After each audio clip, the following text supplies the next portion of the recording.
Pasaba Sabine, el diario No habla de ti. Estamos aquí con Eduardo Sugar, está Alvarito también que nos acompaña haciendo la operación técnica, y Walter en el tablero acompañando también aquí esta edición de Hablemos de Justicia. Y nos habíamos detenido, era creo que un recorrido posible en esta reflexión a propósito de las sentencias laborales que se vienen sucediendo en el marco de una atmósfera política donde los derechos de los trabajadores están en cuestión o están en discusión en muchos de sus aspectos, ¿no? Bajo el mote de la flexibilización laboral, bajo la idea de las mafias de los juicios laborales. Lo cierto es que hay un claro retroceso que se viene manifestando de manera eh, parcial entre una causa, una situación, otra situación. En un caso la Corte Suprema de Justicia, en otro caso otro tribunal, y nos preguntamos cómo va a impactar eso hacia abajo, hacia el resto de los tribunales. Eduardo planteaba la posibilidad de que hasta inclusive nuestra propia jurisdicción en Santiago del Estero, y contando con una regla expresa que establece la gratuidad en los procesos laborales, pueda eventualmente esta sentencia de la Corte Suprema acarrear consecuencias negativas. Pero eso nos lleva a una reflexión sobre qué es necesaria a esta altura, que tiene que ver con la condición política o la ideología política de los jueces que integran los tribunales o los máximos tribunales. Siempre se ha dicho, no es ninguna novedad, que los máximos tribunales en las jurisdicciones nacionales y también en las jurisdicciones provinciales son tribunales donde el contenido político de sus decisiones y la cintura política y la capacidad política para desenvolverse en la magistratura es algo notorio, de que no se puede negar. Y en algunos lugares poníamos como ejemplo, le decía, para disparar una reflexión a Eduardo, que aquí creo que está bueno que cuente una anécdota, como en Estados Unidos una corte que más allá de las diferencias que uno pueda tener, pero que en muchos casos impacta en sus decisiones, y en muchos casos que reconocen en muy buenas decisiones hacia el resto de los tribunales en América. La visibilización de la ideología política de los jueces está muy claro. O sea, uno sabe en la Corte Suprema de Estados Unidos quiénes son demócratas, quiénes son republicanos, y las propias fuerzas políticas principales, demócratas y republicanos, se disputan en los procesos de designación colocar a alguien que tenga, digamos, una ideología política. No se trata de una persona no sea preparada, obviamente las condiciones técnicas se supone que tienen que estar cumplidas, una persona de recorrido, que tenga carrera judicial, que tenga formación de abogado, que tenga recorrido doctrinario, pero que se conoce que o es conservador y va para el lado de los republicanos, o es más o menos progresista y va para el lado de los demócratas. Eso no pasa en Argentina. Todavía es prohibido hablar de la condición política. Bueno, en Estados Unidos los jueces no esconden su pensamiento político. No, pensamiento político no, y no hablamos necesariamente de una afiliación a un partido, ¿no? Sino que hablamos a ideologías. A ideologías que pueden ser más progresistas o más conservadoras, como vos bien Claro, sí, lo digo, pero que lo han lo manifestado. conocen, digamos. Y Pero se sabe. partiendo de que algunas de jueces de los estaudales, que vendrían a ser como los jueces provinciales aquí en Argentina, en Estados Unidos, acceden a su cargo por votación directa en elecciones en las cuales hacen campaña política, hacen proselitismo, y bueno, hablo de los jueces estaudales. En el orden federal, el máximo tribunal, como todos sabemos, es la Corte Suprema de Estados Unidos, de un gran prestigio internacional, que nuestros mismos tribunales siguen mucho su doctrina y otros tribunales en el mundo, pero que tiene alto contenido político porque, como bien vos lo has dicho, tienen un sistema de designación muy parecido en Argentina, los propone el presidente con acuerdo del Congreso allá en Estados Unidos, y como siempre está bien distribuida las mayorías parlamentarias en Estados Unidos, nunca ha habido una mayoría contundente, la designación de una vacancia en el máximo tribunal estadounidense genera esta suerte de negociación necesaria para alcanzar los votos. Asimismo también, yo en el año 2015 he tenido la suerte de tener una entrevista en el despacho privado de la jueza Sonia Sotomayor, que es una de las últimas juezas que ha sido designada en la administración del presidente Obama, quien es la primera de origen latino, hija de puertorriqueños, y un poco hemos podido conversar respecto a cómo es la idea de la defensa de la Constitución. Bueno, vamos a acordar, para que la gente sepa, el tema del control de constitucionalidad y que los máximos tribunales como las Cortes son los guardianes de la Constitución, tienen su origen en un famoso fallo de la primera Corte de Justicia de Estados Unidos luego de su independencia con Inglaterra, que anuló o obligó a un presidente norteamericano a destrabar un nombramiento de unos jueces que había hecho el presidente anterior, que fue el caso Marbury versus Madison. Madison era el ministro, lo que hoy sería un ministro de justicia, que no quería, que había escondido los decretos que había firmado el presidente Adams, que le había pasado el poder a Jefferson. Estamos hablando en el año 1798, por ahí, y en el cual los jueces que habían sido elegidos, que sabían que habían sido firmados los decretos, iban a reclamar que le entreguen los títulos para hacerse cargo y no lo hacían. Y eso pues llevó a la Corte y salió que el Poder Judicial puede controlar actos en los cuales se haya excedido, ¿no es cierto?, o haya cometido ilegitimidad en su accionar los otros poderes del Estado, que hasta ahí el Poder Judicial, digamos, no podía intervenir en nada, en cuestiones, eran cuestiones políticas no justiciables, las decisiones de y eso fue de ahí partió hacia todas las otras jurisdicciones, y así que en la Argentina también tenemos nuestro propio control de constitucionalidad, que muchas veces el Poder Judicial, la Corte Suprema, ha dejado sin efecto leyes del legislativo como decretos del ejecutivo, ¿no? Bien. Y ahí está lo que vos decías. Hay conservadores, porque muchos de los jueces entraron en la época, todavía hay jueces que fueron designados por Ronald Reagan, republicano. Hay muchos jueces demócratas de la administración Clinton, están los de la administración de Obama. Y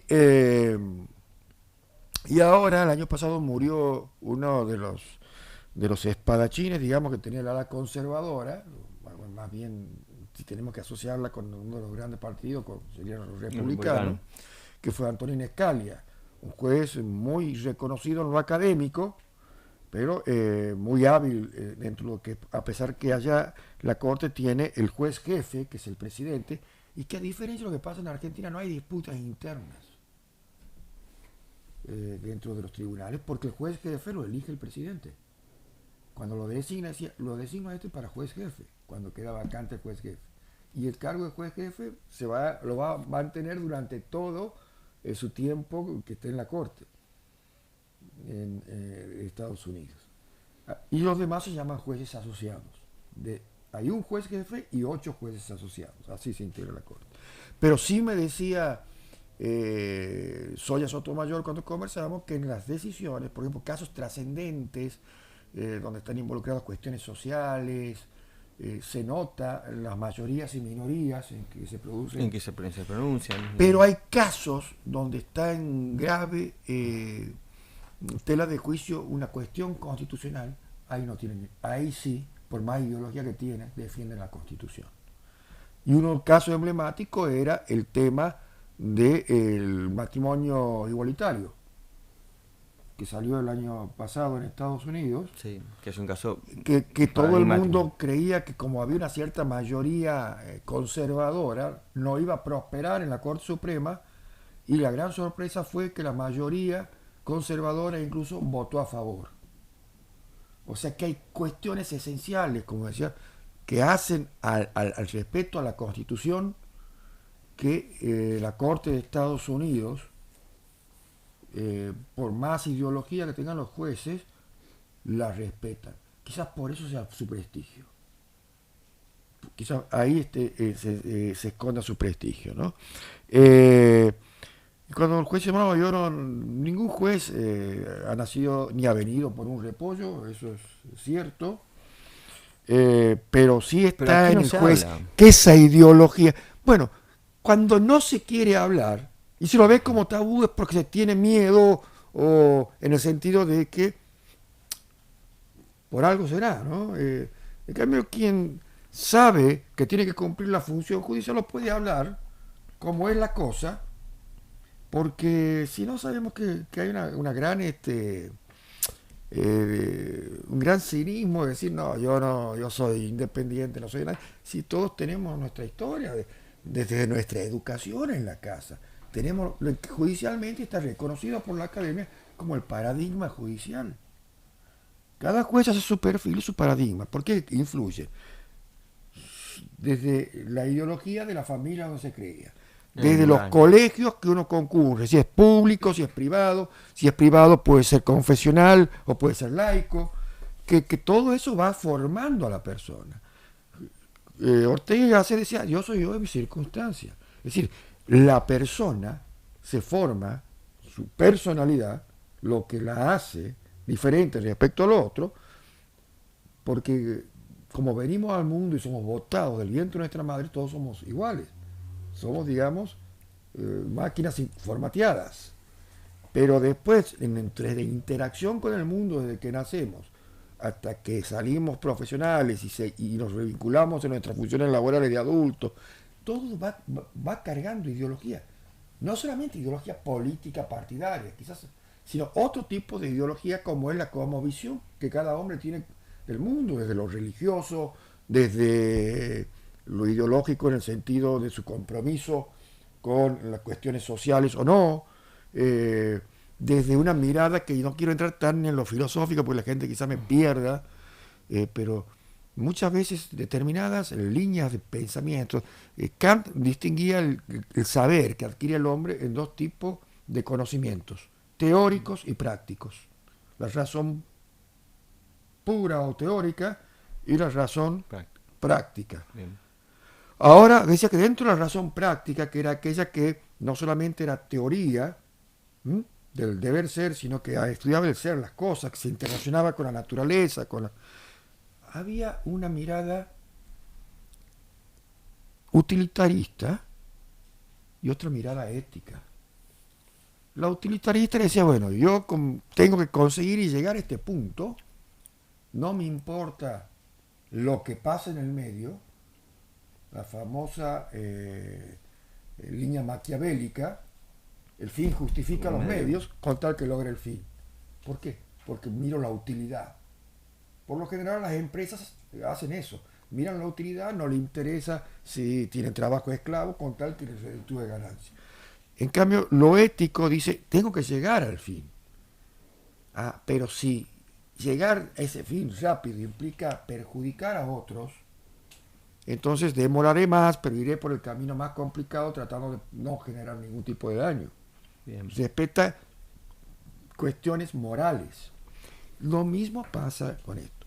Y un juez, por más ideología que tenga, cuando está en juego cuestiones que hacen a la dignidad humana, los derechos humanos, tiene que el límite ser ese, la Constitución y los derechos humanos.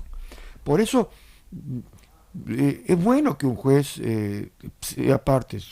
Platón decía, el hombre es un zoopolítico, perdón, Aristóteles, dice, Animal político. es un animal político. Y decir que un hombre y política no solamente es la política partidaria, es la vida en sociedad. Hay que entenderlo de ese prisma. Y bueno, y aquí en Argentina se ve al Poder Judicial muchas veces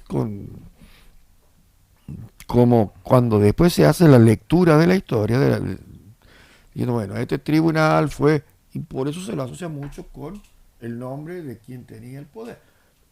La corte de Perón, la corte de los militares, la corte del menemismo, la corte del kirchnerismo, la corte hoy será del PRO. Y bueno, creo que bueno, y esa es una tarea que bueno, que un poco tiene que despegar. Obviamente puede ser que haya cuestiones que vayan en sintonía, que el poder político apunte a cuestiones que realmente son justas y los fallos van en esa misma sintonía. Tal cual. Otras que no. Eso creo que el tiempo determinará, con el paso del tiempo, que la historia juzga a los hombres que en todo tiempo cumplimos funciones. Pero bueno, yo Nos quedamos sin tiempo. no quiero ser tampoco pesimista, ¿no? Ni tampoco juzgar a nadie. Creo que, como aquí ha quedado demostrado, hay jueces buenos y jueces malos, en lo técnico y también en lo moral. Y a todos tenemos que cuidar nuestros actos porque tenemos que cuidar nuestras investiduras.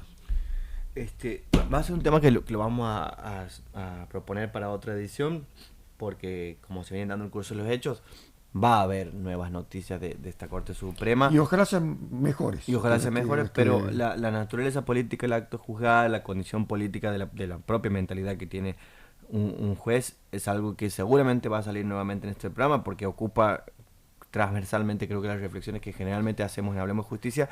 Pero te propongo que por ahí, con otra tela para cortar, con otro material, nos aboquemos a esto en otra edición. Hoy se nos ha ido el tiempo, esperemos que la próxima pueda estar José Emilio.